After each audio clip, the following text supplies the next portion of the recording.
मैं हूं अजय वत्स और आप देख रहे हैं महाबहस।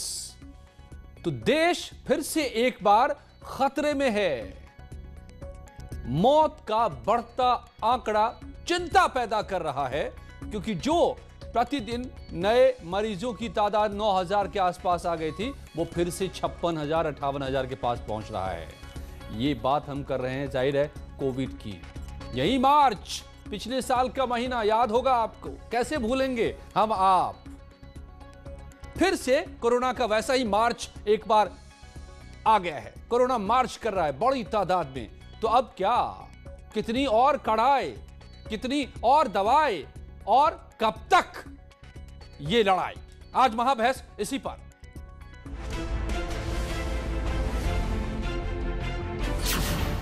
फिर बढ़े केस, कहां हुई चूक? उनको अगर हम हिसाब लगाएं तो अपना जो कोविड से बचने का जो हम मेहनत कर रहे थे वो बहुत कमी आई है। इन प्रदेशों में भी आई है, औरों में भी आई है, कहीं ऐसे भी आई है। उसके बावजूद अभी केस नहीं बढ़े, लेकिन कभी भी कुछ भी हो सकता है। कोरोना का नया अवतार, यूपी कितना तैयार?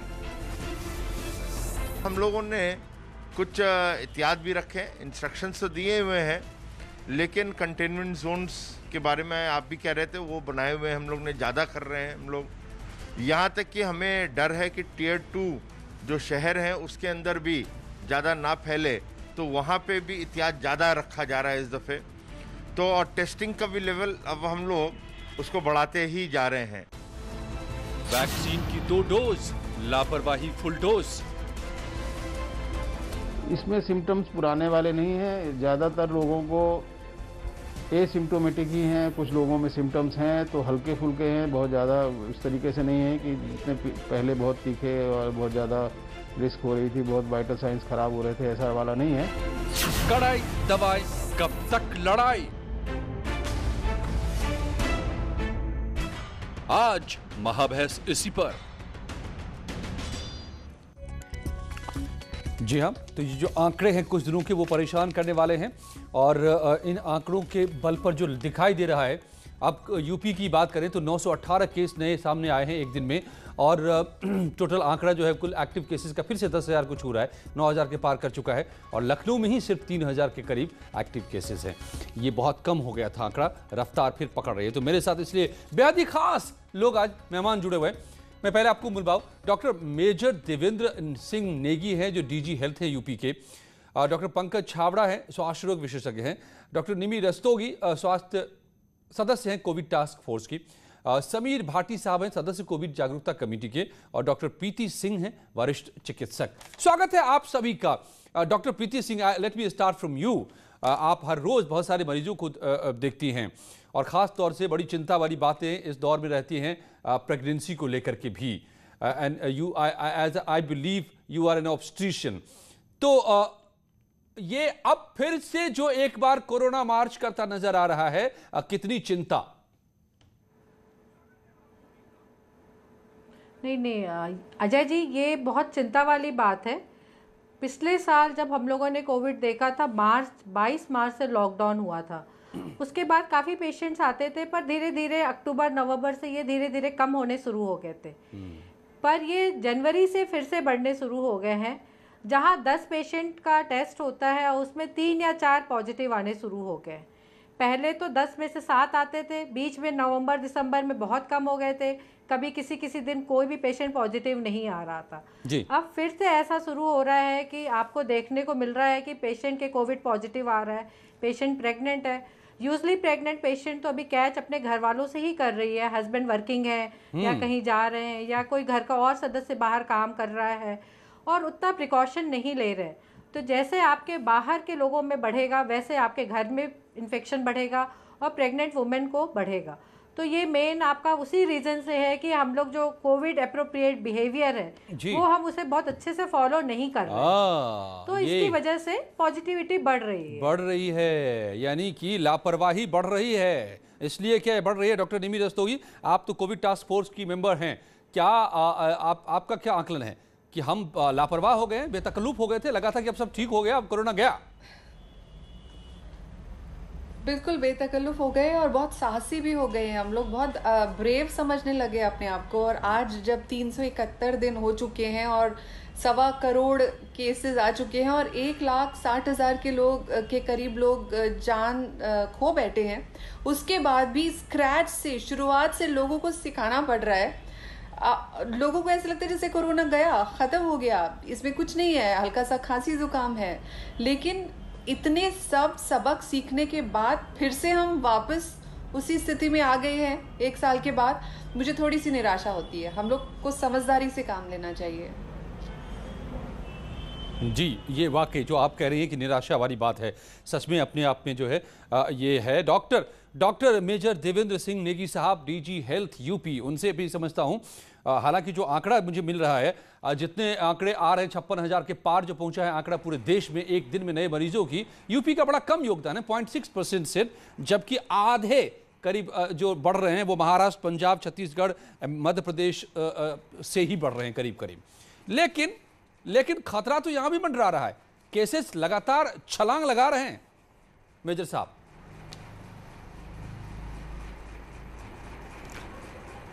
देखिए, केसेस हमारे बढ़ रहे हैं लेकिन और प्रदेशों से कम केसेस हैं, और इसके साथ ही साथ हम लोग ने टेस्ट बीच में, जैसे क्योंकि नंबर ऑफ़ केसेस हमारे कम हो गए थे, हम लोगों ने नंबर ऑफ़ केसेस टेस्ट और भी बढ़ा दिए हैं। तो लगभग हम लोग 1.5 लाख के करीब टेस्ट करते हैं एक दिन में। और क्योंकि RT-PCR टेस्ट जो होता है वो ज़्यादा सेंसिटिव होता है एंटीजन टेस्ट के सापेक्ष, तो इसलिए हम लोग RT-PCR टेस्ट का परसेंटेज अब 50-50 ऐसे करके कर रहे हैं। ख़ास तौर से जो भी लोग पॉजिटिव आते हैं उन पॉजिटिव केसेस में प्रति केस हम लोग ये करते हैं कि करीब 25 उनके कॉन्टैक्ट्स को हम लोग ट्रेस करते हैं। और उन टेस्ट करने के बाद में ये होता है कि पहले हम लोग क्या करते थे कि सिर्फ सिम्टोमेटिक कॉन्टैक्ट्स को हम लोग RT-PCR टेस्ट करते थे, बाकी का एंटीजन। लेकिन अब क्योंकि दोबारा से केसेस बढ़ रहे हैं, तो हम लोगों ने निर्देश दिए हैं कि जो भी कॉन्टैक्ट्स हैं उनके 100% कॉन्टैक्ट्स का RT-PCR टेस्ट करें, ताकि कोई भी पॉजिटिव केस छिप ना पाए।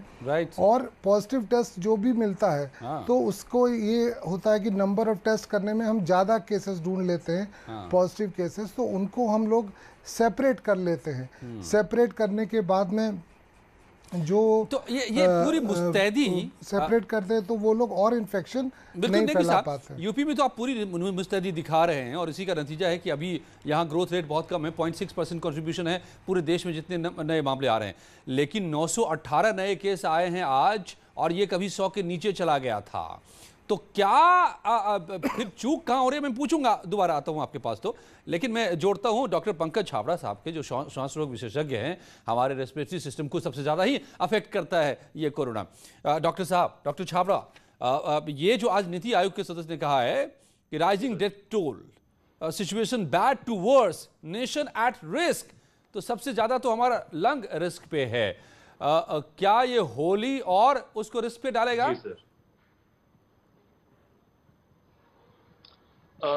सर, मैं इस चीज में बात करूंगा कि जो भी आज भारत में हो रहा है वो एक सेकेंडरी वेव की तरह हो रहा है। प्राइमरी वेव लास्ट ईयर थी, फिर बीच में केसेस कम हुए, लोग उसके बाद ज्यादा लापरवाह हो गए, कैजुअल हो गए, कोविड को उन्होंने नॉर्मल वायरल की तरह मानना शुरू कर दिया है। कोविड एक वायरल इन्फेक्शन ही है, लेकिन ये नॉर्मल वायरल इन्फेक्शन नहीं है जिसमें मोर्टेलिटी और मॉर्बिडिटी बहुत ज्यादा होती है। सबसे पहले ये लंग्स में असर करता है, और लंग्स के अलावा ये बाकी सिस्टम में भी असर करता है, जैसे हार्ट हो गया। जो नए वाले कोविड के स्ट्रेन्स आ रहे हैं उसमें लंग्स के अलावा पेट में असर ज्यादा होता है। ऐसे लोग वॉमिटिंग, डायरिया से काफी ज्यादा आ रहे हैं। तो जहां पे भी हिस्ट्री हम देखते हैं कि secondary wave is more difficult than primary wave, मतलब जो बाद में कोविड के इन्फेक्शन होता है उनकी मोर्टेलिटी प्राइमरी इन्फेक्शन से ज्यादा होती है। तो ये दिखाई दे रहा है, ये आंकड़े भी बता रहे हैं। बहुत जरूरी है कि हम सेकेंडरी वेव में घूम रहे हैं। जी तो इस चीज में लोगों की जो लापरवाही है, जिसको मैं बोलता हूँ कोविड एप्रोप्रिएट बिहेवियर, वो बहुत ज्यादा डिस्टर्बिंग है, बहुत ज्यादा लापरवाह हो गए। जैसे लोगों ने मास्क लगाना छोड़ दिया है, कोविड को नॉर्मल इन्फेक्शन की तरह ट्रीट करना शुरू कर दिए। अगर मैं आम जनता की बात करता हूँ और हम हेल्थ केयर वर्कर की बात करता हूँ, कहीं ना कहीं हेल्थ केयर वर्कर्स में भी इस तरह थोड़ा सा एक फटीग आ गया है कि अब तो बहुत हो गया, 1 साल हो गया, कब तक हम मास्क लगा के बैठे रहेंगे। तो जहाँ पे वो N95 मास्क लगाते थे, उनको दिया भी गया है N95 मास्क, अब वो सर्जिकल मास्क जो पतला से कपड़े वाला मास्क लगा के घूमते, जो कि एक प्रिकॉशन के लिए इतना ज्यादा अप्रोप्रिएट नहीं है जी, तो कहीं ना कहीं लापरवाही पूरे देश में है, आम जनता में भी है, और इसको समझना और समझाना बहुत जरूरी है। हेल्थ केयर, मैं एक हेल्थ केयर वर्कर हूँ और मैं कुछ मास्क लगा के घूमता हूँ, N95 मास्क लगा के घूमता हूँ, लोगों से डिस्टेंस मेंटेन करता हूँ। राइट सर, मैं ये स्टूडियो तक आता हूं तो मास्क लेके आता हूं, कैमरे के सामने आकर के बेशक उतारता हूं, क्योंकि इस पूरे स्टूडियो में कोई नहीं है मेरे सिवा। मैंने फिर से इसलिए लगा लिया है कि आपने जो मास्क का जिक्र किया, तो हम सबको याद रखना होगा कि जब भी हम कहीं भी अपने से बाहर जाते हैं, घर से बाहर निकलते हैं, तो मास्क पहनिए। फिर से सारी चीज़ों को दोहराना होगा, जैसा डॉक्टर निमि रस्तोगी ने कहा कि फिर से स्क्रैच से शुरू करना पड़ेगा, फिर से पिछले मार्च को याद कर लीजिए। बस मैं तो यही कहूँगा कि पिछले साल के मार्च को याद कर लीजिए, उन दहशत के दिनों को, और अब क्या क्या हुआ था। मगर समीर भाटी साहब सदस्य कोविड जागरूकता कमेटी के हैं मेरे साथ। भाटी जी, तो ये क्या हुआ? हम भूलने लगे, होली भी हम खेल रहे हैं, हम हाट बाजार भी कर रहे हैं, और मस्ती में लग गए हैं कि अब कोविड गया तो लौट के आ गया फिर। जी बिल्कुल, अगर हम पिछले साल का ट्रेंड भी देखें तो इसमें सबसे ज्यादा जो हमने देखने में आया चीजें कि जैसे ही कोई फेस्टिवल सीजन होता था उसके बाद ही एकदम से स्पाइक आया था, है ना। चाहे वो लास्ट ईयर हमने सबसे ज्यादा बोला था कि जैसे ही आपका Diwali, Dussehra, festive season, wedding season ये सब आएगा, और साथ ही साथ आपका विंटर्स और पोल्यूशन, क्योंकि ये रेस्पिरेटरी वायरस भी है, जैसा अभी डॉक्टर साहब ने भी, डॉक्टर छाबड़ा ने भी बताया कि ये लंग्स को अफेक्ट करता है। तो एकदम से सडन हमारा जो है नवंबर दिसंबर के अंदर काफी ज्यादा न्यूमोनाइटिस के केसेस बढ़ गए, और काफी ज्यादा केसेस बढ़ गए, इवन बैट्स वगैरह हमें कम पड़ गई, ये सब चीजें। इसी तरह से जो भीड़ भाड़ का या कोई भी ऐसा प्रोग्राम होता है या ऐसे कोई इवेंट्स होते हैं, उसके बाद तो एकदम से सडन स्पाइक होता ही है, क्योंकि उस भीड़ भाड़ के इलाके में देखिए ना ये क्या तस्वीर है, ये होली का जो हुड़दंग हुआ है उससे हम ऐसे लड़ेंगे कि अभी हम दिखा रहे हैं तस्वीर को, ये जो तस्वीर दिखाई दे रही है समीर भाटी जी। तो जागरूकता कहाँ गई? आप तो जागरूकता फैला रहे हैं लोगों के बीच। जी जी, अब इसमें क्या था कि जैसे हमने देखा आपका जनवरी के अंदर, दिसंबर से जैसे केसेस थोड़े कम होना शुरू हुए, और जनवरी तक आते आते, और उसके बाद जैसे वैक्सीन आ गई, तब से एकदम लोगों को ये लगना शुरू हो गया कि कोविड चला गया है। वैक्सीन आने के बाद तो फिर और भी ज्यादा इस चीज को लेके थोड़ा कि वैक्सीन तो आई गई है, तो उसके बाद फिर अगर हम मास्क की भी बात करें तो मास्क सब जेब में लेके घूमते हैं या लगा भी लेते हैं। तो जो मास्क लगाने के एक्चुअल में एटिकेट्स है कि आपको, आप देखेंगे कितने सारे लोग हैं जो मास्क नाक के नीचे करके चलते हैं। आप ये शादी समारोह के प्रोग्राम देखिए कि उनके अंदर, ये आपने बड़ा सही कहा कि मैंने देखा है भीड़ भाड़ में भी हम सब देखते हैं कि लोग ऐसे मास्क लगाते हैं। ये मास्क नहीं लगाने से ज्यादा खतरनाक है, मैं आपको बताऊं, ऐसे मास्क लगाना। जब आप ऐसे लगाते हैं मास्क तो अपने आप को आप शरीर पे भी यहां से वायरस को भेजते हैं। और देखिए बड़ा फैसला जो आ रहा है वो अभी यूपी उत्तराखंड सरकार का आ रहा है। यूपी, दिल्ली, राजस्थान शामिल है, जहां से लोग आएंगे 1 अप्रैल से। जो अब मैं आपको बताऊं कि उत्तराखंड में कुंभ आयोजित हो रहा है, और इस कुंभ को लेकर के बड़ा फैसला सरकार ने किया है, उत्तराखंड की सरकार ने, कि एंट्री के लिए नेगेटिव रिपोर्ट चाहिए होगी। जो भी कुंभ में जाएंगे पहले नेगेटिव रिपोर्ट पिछले 72 घंटे की लेकर जाइए। 12 राज्यों के लोगों को खासतौर से लानी होगी। यूपी, दिल्ली, राजस्थान भी इसमें शामिल हैं, महाराष्ट्र, पंजाब तो शामिल है ही, छत्तीसगढ़ शामिल है ही, मध्य प्रदेश शामिल ही हैं, जो टॉप के स्टेट्स हैं जहां पर सबसे ज्यादा ये हैं। डॉक्टर प्रीति सिंह, एक चिंता बड़ी रहती है लोगों को ना इस दौरान, मैंने देखा है बड़ी घबराहट सी प्रेगनेंसी को लेकर के। How to deal with this, आप जरा समझा दीजिए लोगों को इस टाइम में, प्रेग्नेंट वुमेन या जो प्लान कर रहे हैं फैमिली, क्या करें? देखिए, जो प्लान कर रहे हैं वुमेन, वो वैक्सीन ले ले तो बेटर ही है। अगर हाई रिस्क जोन में है, लाइक हेल्थ केयर वर्कर या सैनिटेशन वर्कर, तो वो बेटर है पहले वैक्सीन ले ले, उसके बाद प्लान करें। पर जो ऑलरेडी प्रेग्नेंट है, तो अकॉर्डिंग टू ICMR गाइडलाइन, उनमें कोविशील्ड या कोवैक्सीन नहीं दे सकते हैं। बट वैक्सीन से भी ज़्यादा इफेक्टिव है जो हम कोविड अप्रोप्रिएट बिहेवियर, लाइक आपका बार बार हाथ साफ करना, क्लीन करना, दूसरा मास्क लगा के रखना, डिस्टेंस बना के रखना, और हेल्दी फूड खाना, और सबसे बड़ी बात बहुत भीड़ भाड़ वाली जगहों पे नहीं जाना, अननेसेसरली घूमने नहीं जाना, मॉल या जो भी है जैसे मंदिर या बहुत है भीड़ भाड़ वाली जगहों पे। तो prevention is always better than cure. तो आप कोविड को अभी जितने हम लोगों ने लास्ट 1 साल में कंट्रोल अगर जो किया था वो मेन हमने अपने बिहेवियर से ही किया था, क्योंकि तब तक तो वैक्सीन नहीं आई थी। वैक्सीन तो हमारी जनवरी से आई, पर हमारे रेट्स कम होने तो शुरू हो चुके थे ना। क्यों? क्योंकि हम लोगों ने अपनी कोविड एप्रोप्रिएट बिहेवियर का पालन किया था। पर जैसे ही हमें खबर मिली या कि वैक्सीन आ रही है, इसके बाद परसेंटेज बहुत कम हो जाएगा, हम लोग बिल्कुल बिंदास हो गए कि जितना हम घूम सकते 1 साल की कसर सबने निकाली है बैठ के। तो ये प्रेग्नेंट वुमेन को निकालना, प्रेग्नेंट वुमेन फिर भी काफ़ी कुछ बिहेव करती है कोविड एप्रोप्रिएट बिहेवियर का।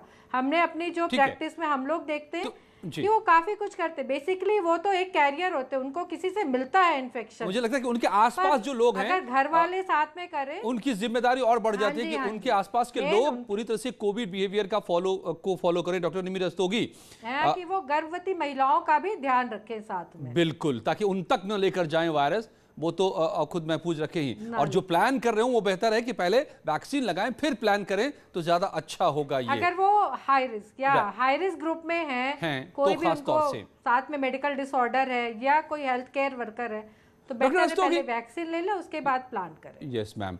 डॉक्टर रस्तोगी, डॉक्टर निमि रस्तोगी, आप क्या कहेंगे? अच्छा, यहाँ मैं कुछ कहना चाहूँगी।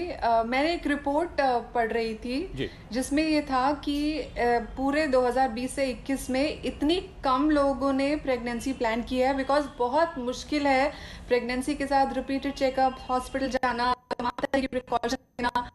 तो 330,000 बॉर्न, यानी कि लोगों ने जिनके पास ये ऑप्शन था कि वो प्लान करें, उन्होंने प्लान ही नहीं किया। So it is very hard both ways. हम डॉक्टर समझते हैं कि कितना मुश्किल है, और प्रेगनेंसी में तो ये बहुत ज़्यादा मुश्किल है।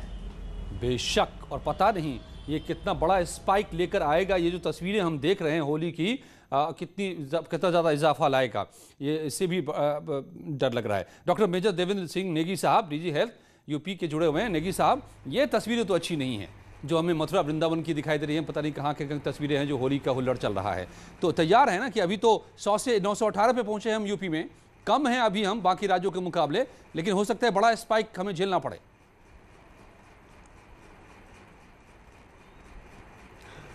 देखिए, ऐसा है कि इस कोविड के लिए हमारे माननीय मुख्यमंत्री जी फ्रंट से लीड करते हैं, और हमारा इसके कोविड पे विजय पाने का मूल मंत्र ये रहा है कि हम लोग 1.5 लाख से ऊपर टेस्ट पर डे करीब करते हैं, और अभी तक हम लोग करीब 3 करोड़ से ज़्यादा, 3.25 करोड़ के करीब टेस्ट कर चुके हैं।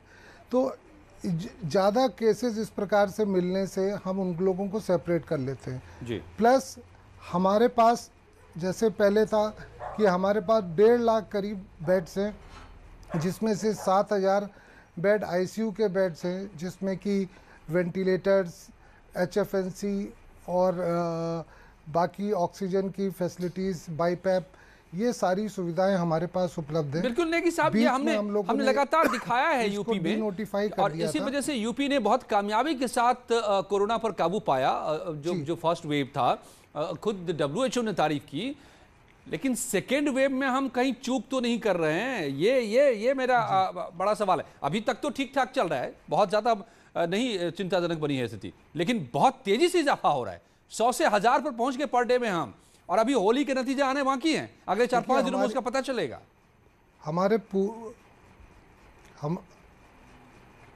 देखिए, इधर थोड़ा वाकई जो होली के समय, क्योंकि होली एक बहुत मेजर पर्व होता है, उसमें लोग बाग, और वो भी गुत्थम गुत्था वाला, भी आते हैं, विदेशों से भी आते हैं। उन लोगों को भी हम लोगों ने काफ़ी ट्रेस किया हुआ है, चाहे वो ट्रेन में हो, चाहे एयरपोर्ट में हो, लेकिन हर जगह निगरानी बना के रखे हैं। आप लोगों ने काफी ये तो किया था, अगर नंबर ऑफ उसका असर थोड़ा कम आ रहे हैं। राइट सर, वो तस्वीरें लेकिन कुछ और गवाही दे रही हैं। उसका क्या होगा, उसके लिए क्या तैयारी की है हमने? अगर वो स्पाइक आता है तो that I will ask you in a moment. But doctor Pankaj Chhabra, स्वास्थ्य रोग विशेषज्ञ, डॉक्टर छाबड़ा, हमें ये समझाइए कि एक वैक्सीनेशन से बड़ी उम्मीद है, और शायद उसी वजह से लोग लापरवाह भी ज़्यादा हो गए हैं, लेकिन कई लोगों को वैक्सीन लगाने के बाद दोबारा भी हो रहा है। व्हाट वुड यू से, क्या कहेंगे आप? जी सर,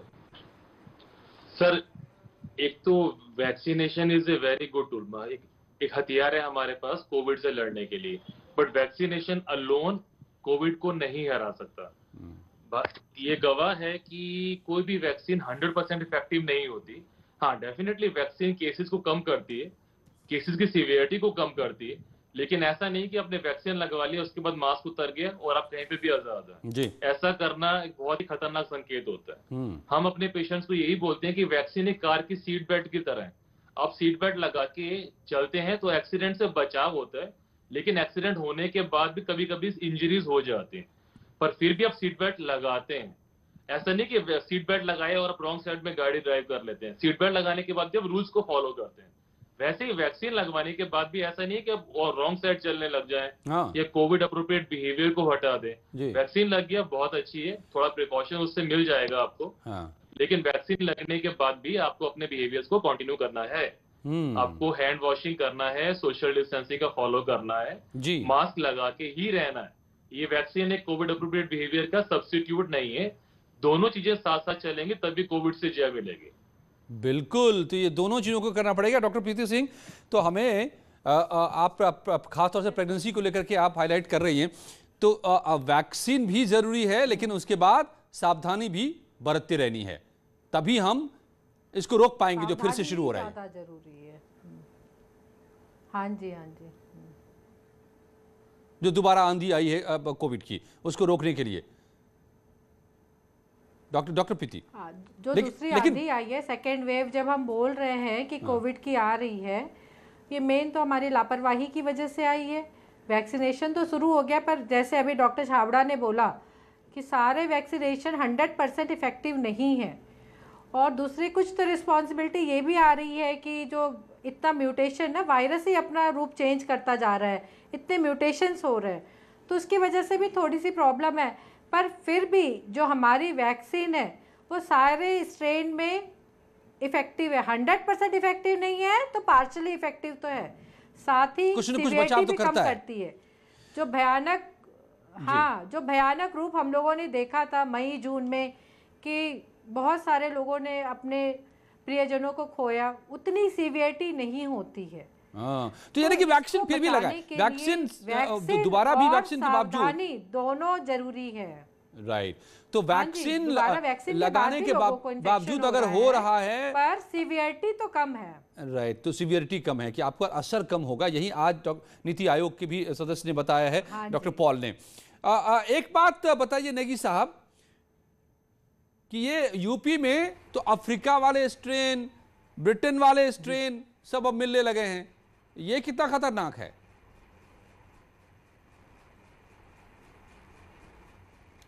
देखिए, स्ट्रेन से वह सब जो अभी वैक्सीनेशन की जैसे बात हो रही थी, हमें स्ट्रेन को तो हम नहीं रोक पाएंगे, लेकिन ये है कि 57 लाख के करीब आज की तारीख में हम लोग वैक्सीनेशन कर चुके हैं।